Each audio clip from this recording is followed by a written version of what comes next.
Who are Standard & Poor's and what do credit agencies have to do with national debt ratings? Yes, it's a very relevant question because these are basically, it's a think tank who give an opinion on the health or otherwise of companies and countries. And what their opinion matters to the markets. Their opinion is given in ratings. AAA is the top, and then you go all the way down to BB and A and etc. like that.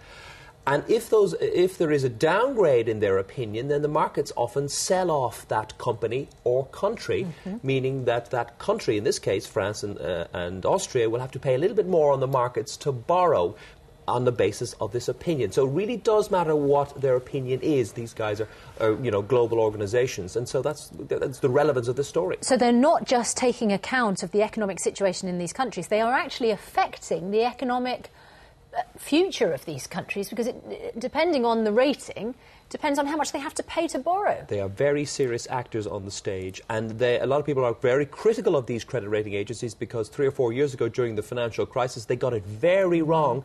They were rating effectively rubbish stock, rubbish bonds as AAA, and they were effectively worthless. What does it mean to France if it loses its AAA rating? What does it mean to the UK if these countries are being downgraded in this way? Well, the if is now no longer the case. France has lost its AAA. It will have to pay that little bit more to borrow on the open markets.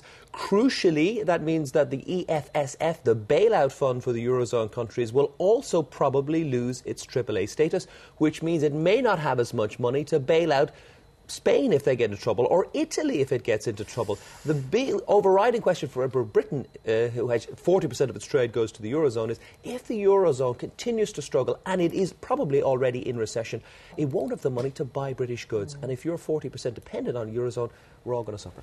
Joe, thanks very much.